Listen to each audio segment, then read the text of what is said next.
제가 TV에서 봤더니 어떤 되게 저명한 의사인데, 연세가 좀 있으셨어요. 60 넘었는데, 뭐라고 말씀하시냐면, 나는 나를 찾아오는 환자들에게 얘기한다고. 비타민을 먹는 사람들은 들어오지도 말라고. 그리고 문 앞에다가 붙여놓는다고. 비타민 먹는 사람 출입 금지라고 해요. 당당히 얘기하세요. 비타민은 어차피 음식에 다 있는데, 그거를 왜 돈 주고 먹냐고. 이렇게 얘기해요. 근데 우리는 늘 얘기하지만, 이것도 되게 조심스러운 얘기지만, 어떠한 전문적인 영역에서 그 부분에 오래 몸담고 있는 분들은 그 부분에 대해서 다 알고 있다고 생각을 해요. 그래서 그 다음 다른 사람들의 다른 외부적인 지식을 섭렵하려고 하거나 참고하려고 하지 않아요. 이게 큰 약점으로 작용해요. 교육계에 있던 사람들도 그래요. 저 같은 경우 30년 동안 교육계에 있으니까 제가 교육에 대해서 제일 많이 알 거라고 생각해요. 그렇지 않아요. 외부에서도 더 많이 아는 사람들이 있어요. 외부적인 지식으로. 근데 그걸 받아들이려고 하지 않는다라는 거예요. 지식은 상당히 유연해야 돼요. 외부적인 지식도 상당히 유연히 가지고 있어요. 찰리 모어가 늘 그런 얘기를 하죠. 어떠한 것들을 봤을 때 여러 가지 분야의 그것들을 크로스 체크해서 보라는 거예요. 크로스 체크해서. 근데 전문적인 영역, 특히 의사들은 더 그렇잖아요. 왜냐하면 모든 사람이 가고자 하는 그곳에 가가지고 공부해서 그것만 봤는데, 근데 그 지식밖에 없고 자기가 어쨌든 최고 정점을 찍었다고 해서 다른 사람들의 지식이 거기에 못 온다고 생각하잖아요. 그거는 오만과 독선이잖아요. 근데 그렇게 얘기하는 사람들이 많아요. 저도 그런 경우도 되게 많아요. 그렇게 얘기하지만 실제로 비타민과 미네랄은 모든 약들 중에, 모든 그런 건강보조식품 중에서 효과가 없는 것들이 당연히 있죠. 건강에 더 나쁜 것들도 당연히 있죠. 그리고 그 이상한 말했듯이 비타민과 미네랄은 실제로 몸에서 자연적으로 만들어지지 않는 것들도 되게 많고 거의 다 그렇지만 이것들은 다 음식을 통해서 섭취 가능해요.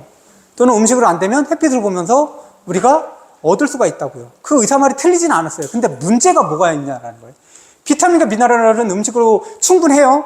가능해요. 근데 왜 비타민과 미네랄을 그러면 이렇게 비타민제, 미네랄제를 먹으면서 이런 보충제를 먹으면서 그것들을 우리가 섭취하느냐? 필요한 걸까? 음식으로 된다며. 이런 의문점이 생긴다라는 거죠. 한번 얘기해 볼게요. 지금 의학은 주류의학이라는 게 있어요. 그렇죠? 우리가 알고 있는 그런 1차 병원, 2차 병원, 3차 병원 이런 데들 의사들 하얀 가운 입고 한의학 말고 동양의학 말고 그런 데서 하는 주류의학이에요. 대부분 미국으로부터 시작된 거예요. 미국, 일본, 우리나라. 독일이, 유럽은 조금 다 달라요. 그런 주류의학이 있고, 그리고 대체의학, 우리는 대체의학이라는데 이 말도 좀 많이 바꿀 필요가 있어요. 기존에 우리 가지고 있었던, 한의학도 주류의학에 비하면 대체의학 쪽에 서 있어요. 협진이라는 것들이 많이 발전하기는 했지만, 되게 대체의학이라는 것들은 뭐 자연적인 생태의학 뭐 이런 것들에 가까운 거죠. 자연치유를 믿는다든지, 심신통합, 몸에 대한 병이지만 이것들은 마음과도 연결되어 있다. 마음에 대한 치료와 같이 하지 않으면 몸에 대한 치료는 되지 않는다라는 거예요. 그리고 주류의학은 대부분 증세, 몸에 나타나는 증세를 없애주는 그런 쪽의 방향을 잡는다면 대체의학은 그 뿌리, 원인이 뭐야? 라고 접근한다는 거죠. 그 원인을 치유해야 된다는 거예요. 그리고 전인적 웰빙이라는 것들도 다 똑같죠. 실질적으로 전체가 다. 그리고 마음에 대한 것들, 몸에 대한 것들, 그런 생각에 대한 것들, 뭐 이런 것들에 대해서 잘 사는 것들이 더 중요하지 않느냐. 건강이라는 것들. 이런 개념들이 많이 들어온다는 거죠.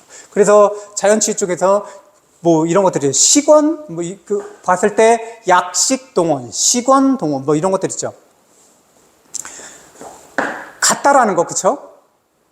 식약 동원, 약식 동원 똑같은 말이에요. 먹는 것과 음식은 동일하다.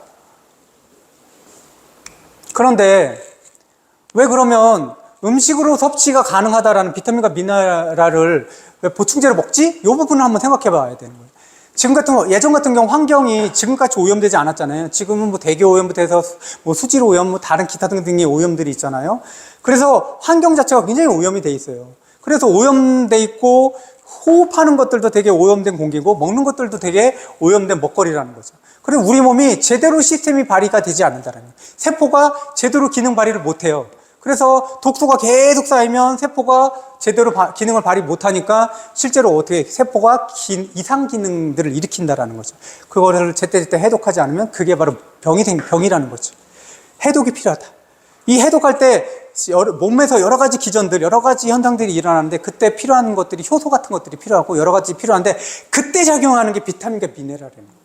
몸에서 어떤 화학작용이 필요한데 화학작용을 반짝하게 해주는 것들이 효소고 그 효소에 필요한 것들이 비타민과 미네랄이라는 거예요. 아주 적지만 그래서 적은 양의 비타민과 미네랄이 필요한데 이것들이 부족하게 된다. 왜 부족할까요? 음식을 통해서 왜 부족할까? 여러 가지 내용이 있는데, 환경 오염이 되고 실제 토양을 봤을 때 거기에 대해 무분별하게 뭐를 쓰냐면 비료, 농약을 써서 이 토양 속에 담고 있는 무기질이라든지 이런 것들이 예전보다 훨씬 더 부족해졌다는 거예요. 그래서 동일하게 수십 년 전에 사과나무하고 지금의 사과나무에서 이 사과나무의 안에 있는 비타민의 양이 엄청나게 다르다는 거예요. 예전에는 사과 하나에 100이라는 비타민 들어있으면 지금 사과 하나에 12, 10, 많게는 50밖에 안 된다는 거예요. 그러니까 예전에는 100만 먹어도 하나만 먹어도 해결되는 거 지금은 2개, 3개를 먹어도 해결되지 않는 그런 구조라는 거죠. 이 토양이 오염되어 있다는 것들. 그리고 실질적으로 대기가 오염되어 있는 것들 때문에서, 그렇기 때문에 만약 이거는 한국건강관리협회에서 몇 년 전에 발표한 건데, 그럼 성인 남녀를 했을 때 필요한 비타민과 미네랄을 섭취하려면 채소하고 과일을 얼마나 먹어야 되는데, 기본적으로 하루에 4접시에서 5접시를 먹어야 된다는 거예요. 가능하냐라는 거예요. 가능히 음식으로 먹어서 비타민과 미네랄을 섭취하는 거 가능해요.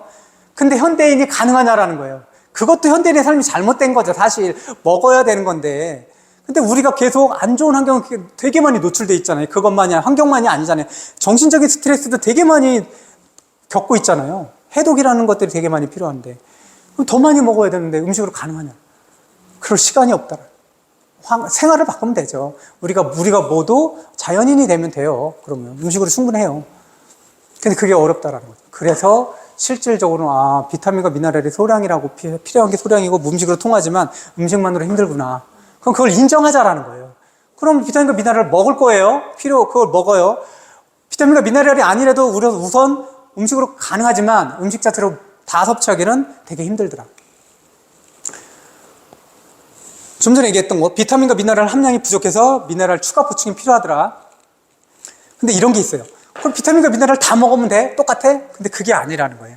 우리 몸속에 비타민과 미네랄이 들어가면 몸속에 들어가서, 위를 통해 들어가서 그게 어떻게 되냐면 세포 속으로 흡수가 돼야 돼요.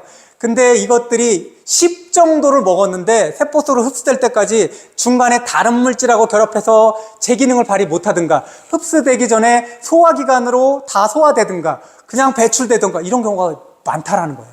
그러니까 관건은 뭐냐면 흡수율이에요. 내가 먹은 게 100이면 이것들을 100까지는 아니더라도 적어도 1은 아니지 않아? 그렇게 흡수율을 높이는 것들이 비타민과 미네랄을 만드는 회사들의 관건이라고. 근데 그게 쉬워요? 구분하기가 되게 어려워요. 그래, 기술들이 되게 많이 발달하는 거죠. 비타민은 기본적으로 우리가 알고 있는 게 A, B, C, D, E, K 이렇게 돼 있는데, 2개로 크게 나눠요. 2개로 어떻게 나냐면, B하고 C 같은 경우는 수용성 비타민이에요. 그렇죠? 수용성 비타민. 그리고 ADK는 지용성 비타민. 수용성 비타민 물에 잘 녹는 거잖아. 지용성은 기름에 녹는단 말이에요. 그래서 봤을 때 첫 번째는 미네랄은 다른 물질과 결합해서 실제로 세포 속으로 흡수되는 경우가 적다라는 거예요. 그래서 어떤 기술이 쓰여지냐면 킬레이트화라는 기술이 쓰여요. 이 킬레이트화는 뭐냐면, 말은 어려운데 킬레이트는 어떤 말이냐면 그리스어인데 집게발이라는 뜻이에요. 집게발이라는 거는 어떤 의미냐면, 미네랄을 딱 들어왔을 때 집게발로 딱 잡아요. 그래서 얘가 세포 속으로 들어갈 때까지 다른 것과 결합하지 않게. 다른 것과 결합하면 얘가 이 미네랄 성격이 바뀌거든요. 그래서 얘가 세포 속으로 흡수되는 것을 막아버리는 다른 물질이 있어요. 다른 거 결합하지 않게. 너는 세포 속으로 결합될 때까지 다른 물질하고 결합하면 안 돼 라고 해서 집게발처럼 잡아서 세포 속까지 이동시켜서 세포 안으로 밀어줘 놓는 그러한 기술이 킬레이트화예요. 왜 이렇게 얘기하느냐. 흡수율이 높은 어떠한 미네랄과 비타민을 우리가 선택해야 되잖아요. 그런 기술을 좀 이해해야 된다는 거예요. 두 번째는, 그래서 감싸서 미네랄이 소화기관에서 더 잘 흡수되도록 하기 위해서 이렇게 집게발처럼 잡아준다는 거예요. 그게 킬레이트화 기술이라는 거고, 또 하나는 리포솜 기술이라는 게 있어요. 리포솜은 세포막의 그런 성격을 가지고 있어요. 그래서 지질 이중막 구조로 돼 있어서 비타민이나 미네랄을 이렇게 포위해요. 그래서 중간에 얘가 소화되거나 없어지거나 이런 것을 막아서 어떻게 세포 속까지 전달해 준다라는, 이게 리포솜 기술이라는 거예요. 그러니까 어쨌든 간에 훼손되면 안 돼. 훼손율을 줄여준다라는 거죠. 그리고 흡수율을 높여주는 기술이에요. 두 가지 나왔어요. 킬레이트와 리포솜. 그 다음에 지용성 비타민이라는 게 지용성 비타민은 실제로 ADK라고 그랬잖아요. ADK가 대표적인 지용성 비타민이에요. 근데 우리 몸은 실제 수분으로 되어 있잖아요. 그래서 ADK 지용성 비타민 들어가도 녹질 않아요. 녹지 않으면 어떻게 돼요? 세포 속으로 흡수가 안 되잖아요. 얘는 기름에 녹잖아요. 그러니까 얘를 잘 녹게 하기 위해서 뭐로 감싸지냐면 실제로 오일 기반의 캡슐로 감싼다라는 거죠. 그 오일 기반 캡슐에 감싸면 얘가 오일 기반의 캡슐에 의해서 녹잖아요. 녹아서 세포 속으로 밀어넣어 준다라는 건데, 사실 보면 이 캡슐 자체의 양으로는 녹여주기가 그렇게 녹록지 않아요. 그래서 지용성 비타민 A, D, EK를 먹을 때는 지방이 있는 음식, 지방의 음식과 같이 먹어주면 좀 더 흡수율이 높더라, 이렇게 된다는 거죠. 그래서 지용성 비타민은 이렇게 오일 기반 캡슐에 담아서 흡수를 促진하는구나. ADK가 대표적인 지용성 비타민이고, 그럼 대부분은 수용성 비타민이 있어요. 물에 잘 녹는. 그러니까 물에 잘 녹는 게 무슨 어떤 기술이 필요해? 그냥 우리 몸속에 들어가면 다 녹는 거 아니야? 라고 하는데, 대부분은 수용성 비타민은 잘 녹아요. 그럼 BC가 돼요. B는 B1부터 B12까지, B 이렇게 쭉쭉쭉쭉쭉쭉 나오는데, 이 비타민 BC 같은 경우에는 잘 녹는데, 그 중에도 잘 안 녹는 게 있어요. 물에 조금. B1과 대표적으로 B12, 이런 것들은 물에 잘 안 녹아요. 그런 것들은 어떻게 줘야 되냐면, 잘게 부숴주는 거예요, 잘게. 나노 크기로 잘게. 그렇게 되면 좀 더 잘 녹겠죠. 그래서 나노 크기로 부숴주는 그런 기술들이 적용될 수도 있다. 특정 수용성 비타민은 물에도 잘 녹지 않는 경우는 더 잘게 부숴주더라. 이렇게 잘게 부수는 나노 기술의 기술들이 사용되기도 한다라는 거죠. 이런 것들을 그러면 이런 기술이 사용되는지 어떻게 알아? 이걸 알아야 되잖아요. 성분표는 약병에 나와 있어요. 이거 성분표를 확인하는데, 사실 그렇다고 해서 이 성분표에 나와 있으면 다 이러느냐? 이것들도 한번 검증해서 볼 필요는 있어요. 근데 이게 없다라는 거는 이 기술을 사용하지 않았다라는 거잖아요. 킬레이트와 아까도 얘기했지만은 실제로 미네랄 같은 경우 그런 것들이 다른 물질과 결합해가지고 세포 속으로 못 들어가게 하는 그런 것들을 막아주는, 집게발처럼 딱 잡아줘가지고 세포 속까지 이동시키는 그런 기술은 성분표에 뭐라고 써져 있냐면 글래시네이트 또는 비스글래시네이트, 시트레이트 이렇게 써져 있다라는 거예요. 글래시네이트, 비스글래시네이트, 시트레이트, 글리시네이트, 비스글리시네이트, 시트레이트 이렇게 써져 있다라는 거예요. 약품에 나와 있어요. 굳이 외우지 않아도 한두 번 보면 난다라는. 그러면은 적어도 킬레이트 기술을 사용할 확률이 높구나 라고 생각하시면 된다라는 거죠. 100% 사용할 거다, 그거는 조금 다르지만 이 기술을 사용할 확률이 높은 제품이구나라는 걸 확인할 수 있다라는 거예요. 두 번째는 리포소말. 아까 얘기했죠. 리포소말. 이것들이 세포 이중막 구조처럼 감싸준다라는 걸 했잖아요. 리포솜 기술을 사용했다라는 거예요. 이거는 많이 써져 있어요. 리포소말 기술을 사용했겠구나. 오일 베이스드 소프트 젤, 이런 것들은 이렇게 써져 있으면 이거는 지용성 비타민을 감싸주기 위해서 그걸 사용했구나 라고 생각하시면 돼요. 이런 것들. 이건 읽으면 지용성 비타민을 흡수율을 높이기 위해서 만든 거네 라고 생각하실 수도 있다라는 거죠. 근데 이거 말고 제3자 비영리기관이, 그 비영리기관에서 이것들을 인증해주는 약품이라든지 건강보존식품이라든지, 너네는 적법한 절차를 거쳐서 만들어서 그리고 사람 몸에 건강하지 않은 그런 재료를 사용하지 않았지라는 것들을 관리해주고 그런 것들을 확인해주는 비영리 독립기관이 있어요. 대표적인 데가 NSF, USP예요. 그래서 NSF, USP라고 딱씩 검증 이렇게 써져 있으면 이 비영리 독립기관에서 확인해봤다라는 거죠. 그럼 적어도 이 마크가 있으면 제3자가 인정해줬구나 라는 것들을 좀 확인할 수 있다는 거예요. 또 하나는 뭐냐면 인포음드 초이스라는 게 있어요. 이런 건 뭐냐면 네가 살지 안 살지를 결정하는데 좋은 정보, 이게 나쁘다라는 나쁜 정보, 좋은 것에 대한 좋은 정보를 모두 다 알려줄 거야. 그래서 네가 취사 선택해. 그 기준들을 다 알고 취사 선택해. 이런 모든 정보를 알려줄게. 진짜 다 알려줬네 라는 것을 검증해주는 마크가 인포음드 초이스라는 마크예요.